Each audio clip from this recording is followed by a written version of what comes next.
Olá, hoje o Entre Conexões conversa com a atriz Larissa Brasher, que vem de uma família de 4 gerações de artistas. Larissa, obrigada por você receber a gente. Obrigada a você, Entre Lu. Um Conexões. prazer estar aqui no Entre Conexões. Muito bom. Então, como é que é essa experiência de ter uma família de artistas plásticos, uma 4ª geração? Você pode falar um pouco da sua família? Então, é com o maior prazer que eu falo da minha família, porque eu sou daquele tipo orgulhoso da linhagem, assim, dos antecessores. Os meus bisavós vieram da Suíça alemã para o Brasil. Meu bisavô ele trabalhava na orquestra de cinema mudo e ele tocava violino. E aí ele teve 5 filhos, um deles o meu avô, que era químico e também tocava piano. E os irmãos eram todos assim, pintores, professores, mas todos eles de alguma maneira tendiam para a arte. E aí veio a 3ª geração, que veio meu pai e os meus outros 3 tios. Um deles foi para arquitetura e desenhou também lindamente, fez lindas aquarelas, trabalhou também com a expressão plástica durante muito tempo. A minha tia é uma grande pintora, Nívia Brasher, que esse ano, se Deus quiser, sair um livro sobre a obra dela, que tá sendo já ensaiado. E meu pai, que é da pintura, que é das artes plásticas. Então, fizemos essa homenagem a ele no Centro Cultural Banco do Brasil, de Brasília, Belo Horizonte, São Paulo e Rio. E nessa ocasião, que eu queria fazer uma homenagem ao meu pai, né, eu fui descobrindo o grande artista que ele é, na verdade. Então, descobri coisas que, pelo fato dele ser muito humilde, dele ser muito gentil e de não falar muito sobre si próprio, a gente foi recolhendo depoimentos das outras pessoas, materiais da época. Eu li também que o seu pai foi o artista que mais expôs lá fora. É o artista atualmente, já há um tempo, que mais expôs no exterior. Agora tem uma exposição dele que está há 12 anos rodando no exterior. A última exposição foi feita, se não me engano, na Suécia. Então, essa é a 3ª etapa de uma exposição que já roda há muitos anos. Essa já tem 12 anos, a última rodou 8, a anterior rodou 6 anos, então ele, com essa exposição, ele tem esse saldo aí. E ele e minha mãe são pintores, e minha mãe também é uma grande artista plástica, eu sou muito fã dela. E é claro que isso vai reverberando, né, na vida. Eu que tenho filho pequeno, eu percebo como o filho vem como uma tábula rasa e ele é o que a gente mostra para ele, né? Claro que ele já vem ali com um DNA, com uma coisa dele, com um temperamento próprio, mas o que a gente fala em casa é muito importante. Então, a vida inteira, hoje eu educando meu filho, né, eu, atriz, meu marido, cantor, eu percebo como a gente, sem querer, a gente formata uma criança naquele molde. E eu, olhando para trás, eu percebo que meus pais sempre nos estimularam a assistir filmes. A gente morando em Ouro Preto, sabe, Lu? A gente vinha fazer temporadas aqui no Rio e em São Paulo e a gente passava, às vezes, 1 mês num hotel. A gente vinha assistir todas as peças, todos os filmes, shows. Então a gente não parava, a gente ficava de quinta a domingo rodando tudo, vendo museus, vendo exposições. Então eu ganhei isso de presente dos meus pais. Essa formatação, né? Esse amor pela cultura, pela história. Meu pai sempre gostou de falar de história. Aí, ó, se puxando pro seu lado. Então, mas você não escolheu ser artista plástica como seu pai. Você optou por fazer arte sempre. Eu tenho 0 de talento para artes plásticas, que fique bem claro. Mas você pintava, desenhava, esculpia?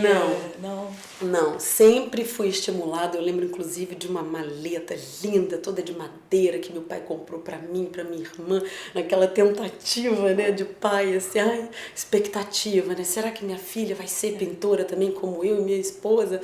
Eu como a mãe dela? Não, nem eu nem minha irmã. A minha irmã, inclusive, tem um traço bonito, ela desenha bem, mas nenhuma das duas foi para as artes plásticas. E eu sou a perfeita negação. Eu fiz o curso de artes cênicas, eu sou do primeiro grupo de teatro de Ouro Preto, da faculdade, da UFOP. E nesse meio tempo, como ele era um curso piloto na época, eu fazia ao mesmo tempo filosofia. Então teve um momento que eu fiz teatro e filosofia. Aí você optou para as artes cênicas? Não, na verdade eu me formei em artes cênicas e fui até metade do curso de filosofia. Cheguei a ser monitora. Eu era monitora em Kant, filosofia kantiana. Então, assim, acho que a filosofia, o teatro... Elas se complementam? Se complementam. Eu até fiz, eu comecei a fazer psicologia, mas na época eu era muito apaixonada por filosofia, muito apaixonada. Cheguei a ficar na dúvida entre o que cursar, filosofia ou psicologia, mas filosofia também é uma grande paixão. E acredito que hoje em dia, por exemplo, talvez fosse o melhor momento para eu voltar para a filosofia. Também sou uma historiadora frustrada. Eu diria que também em algum momento eu vou fazer curso de história. Aí eu já estava fazendo curso de filosofia, quando então eu fui chamada para fazer a oficina de atores da Globo. E eu fui chamada numa quinta-feira para estar morando aqui numa terça. Eu lembro que era uma coisa muito rápida e eu tive que tomar uma decisão, talvez a mais difícil assim da minha vida, sabe? Porque eu morava, né, numa casa maravilhosa, frequentada por pessoas brilhantes, quem eu admiro profundamente, com conversas maravilhosas, e fazendo curso de filosofia e fazendo peças em Ouro Preto e ali na região, e estava super feliz. E aí nunca pensei em sair, nunca pensei em vir para o Rio, por exemplo. Não era um plano, entende? Não era um plano meu fazer televisão, não era um plano meu sair, ir para o Rio. Eu estava muito bem ali. E aí quando pintou esse teste, eu fiquei nessa... Gente, eu saio de casa, e eu tinha 18 anos. Fiz a oficina de atores da Globo, aí fiz minhas produções de teatro. Eu produzi 5 peças minhas, entre as outras peças que eu trabalhava só como atriz, fiz cinema, fiz televisão. Logo depois você se graduou como life coach. Como é que é isso? E aí já muito tempo depois, na verdade há 7 anos atrás, eu queria fazer um curso para ser coach de atores. E aí não achei coach de atores, mas eu conheci o life coach. E aí, através de reconhecimento de crenças limitantes, de quebra de padrões de comportamento, a gente vai ajudando essa pessoa em 10 sessões, basicamente, a sair daquele estado de inércia ou da sua zona de conforto para ir para um lugar desejado. E atendendo já anos, atendendo um público de uma maneira geral, comecei a perceber que era eficiente, essa ferramenta era muito eficiente para aplicação nos atores também. E foi aí que eu comecei, enfim, o que eu fui buscar, que era coach de atores. Eu dei uma volta, descobri o life coaching e voltei também para a preparação de atores. Então hoje em dia eu faço esse atendimento para o público de maneira geral e faço preparação de elenco. Então eu já trabalhei com um monte de gente, preparando um monte de gente para cinema, televisão, teatro. Então, você disse que atua como produtora, bem novinha, né? Bem nova. E atriz de teatro, de televisão, de cinema. Como é que é essa experiência para você? Tem uma diferença em atuar em cada uma dessas áreas? Preparação? Todas elas demandam verdade. E aí, partindo desse princípio, elas começam a se assemelhar um pouco mais no resultado. Mas a confecção, a artesania de cada uma é um pouco diferente. O teatro, por exemplo, acabei de fazer um monólogo e E é engraçado, assim, você entrar no... Eu pensava, todo dia que eu entrava, eu falava, meu Deus, é comigo. E eu fazia assim com uma... Eu me iluminava com um tablet e pensava, gente, na hora que eu sentar nessa cadeira, o público vai olhar só pra mim, não tem volta. Esse à beira do abismo, por exemplo, do teatro, ele é uma coisa muito sedutora. Já a televisão, você tem a possibilidade de errar e de voltar. Então, mas você também tem que entender um pouco mais esses tempos, esse corpo, essa verdade, essa energia toda que vai pro rosto, né, pro olhar. E no teatro, eu percebo muita gente, por exemplo, que faz muita televisão, quando chega no teatro tem uma certa dificuldade em acordar o próprio corpo, sabe? Porque fica um pouco no eixo, né, daqui para cima e tal. Mas as três linguagens são absolutamente fascinantes. Eu colocaria 4, porque a preparação de atores também não deixa de ser o meu lado atriz, né? Então, você falou de atuar no teatro, no cinema, na televisão e a preparação também. Mas teve algum personagem que te marcou? Ou algum personagem que tenha marcado os seus fãs, as pessoas param na rua e lembram de algum personagem? Olha, eu tenho uma particularidade no meu currículo que eu adoro, que eu fiz Chiquititas. Então, eu era a vilã em Chiquititas. Quando eu passo na rua e começo a perceber que hoje em dia uma galera de 30 anos, assim, 28, 30 anos, fica me olhando muito e muitas vezes me interpelam e tal, é por conta de Chiquititas. Então, é um personagem que me acompanha porque infância é uma coisa muito marcante, né? É como se aquele personagem fizesse com que a gente se lembrasse da nossa própria infância, né? Daquele momento, de como a gente enxergava aquela pessoa, aquela situação. Então as pessoas me olham com muito carinho ainda, porque apesar de ter sido vilã, né, na novela, as pessoas têm muito carinho por esse trabalho e eu também, porque é um trabalho que me acompanha, que me persegue. Então eu tenho muita alegria dele, que chamava Cora. E aí é engraçado porque o público... Porque eu tinha um bordão assim que eu fui criando ao longo da novela, que eu falava, meu nome é Cora Amarante Rocha. Aí as pessoas vinham falar comigo assim, você que era Cora Amarante Rocha, sabe o nome e o sobrenome, né, da personagem, muito bom.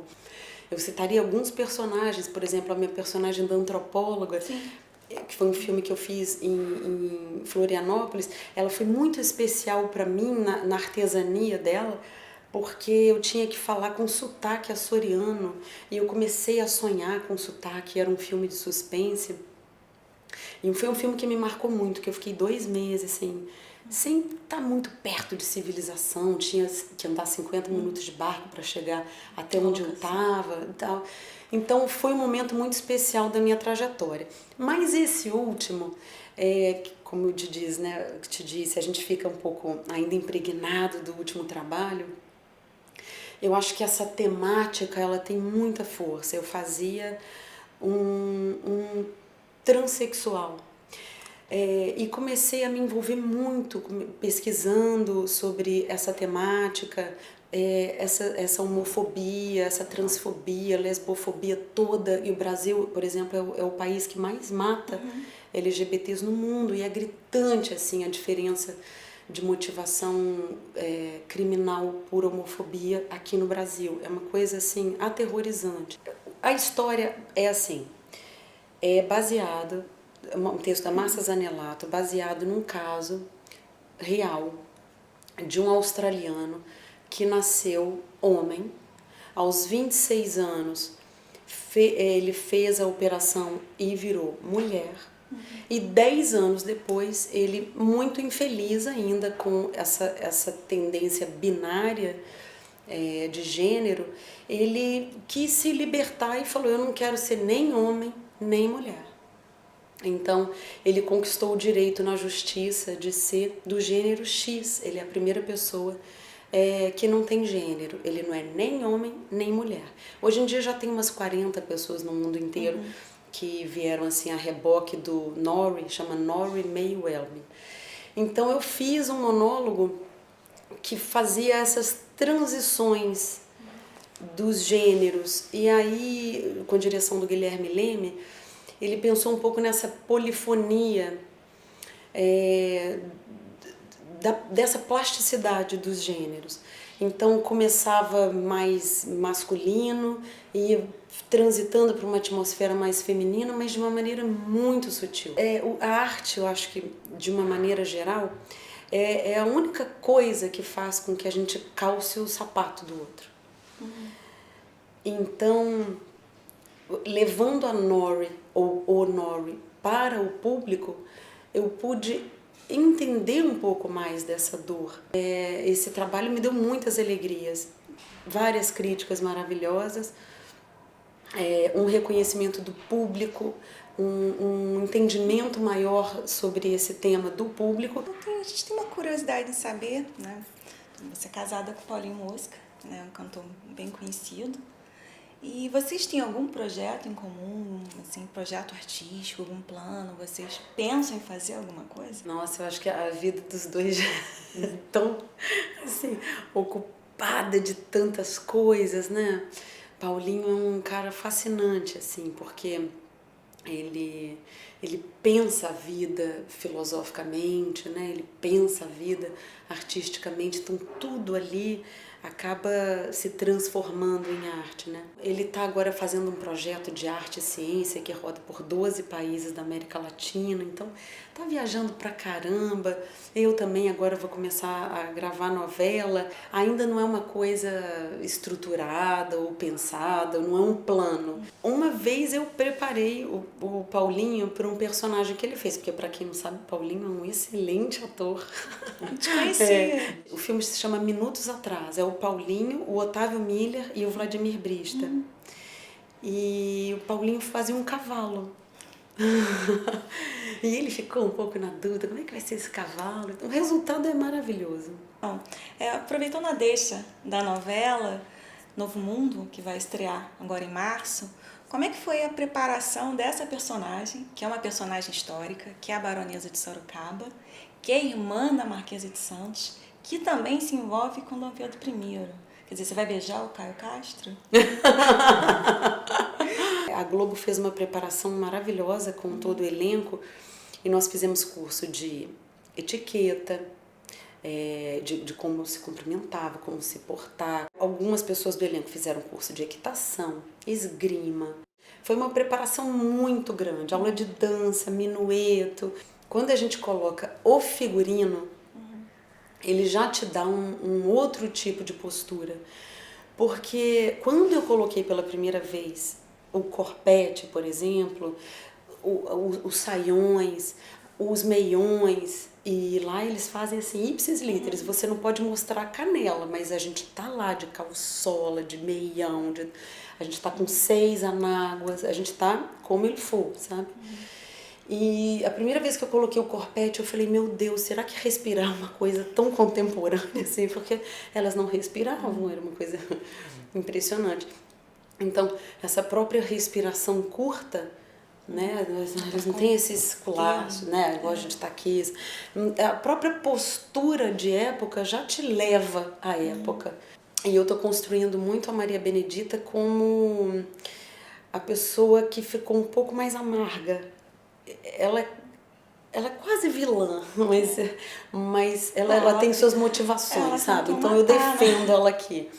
A irmã tentou matar ela 3 vezes. A Marquesa de Santos. Ela sofreu 3 atentados, porque antes de se apaixonar pela Marquesa de Santos, o Dom Pedro I se apaixona pela Maria Benedita. Então, Larissa, conta pra gente o que é atuar pra você. Eu acho que para gostar de artes cênicas, primeiro você tem que gostar de ser humano. Você tem que gostar de gente. Eu acho que ninguém se apaixona por teatro se não tiver um amor mais profundo pela humanidade das coisas. Eu gosto de saber da vida das pessoas, eu gosto de entender como as pessoas vivem, eu gosto de me ocupar do outro.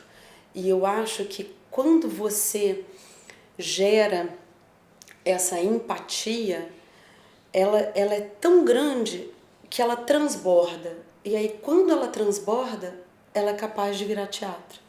E eu acho que a nossa matéria-prima é gente. Então, as situações, as opressões, os sentimentos, as dores, tudo que emociona, tudo que move o ser humano é matéria-prima do ator. Poesia isso que você falou. Então Entre Conexões hoje conversou com a atriz Larissa Bracher. Obrigada, valeu, Lu.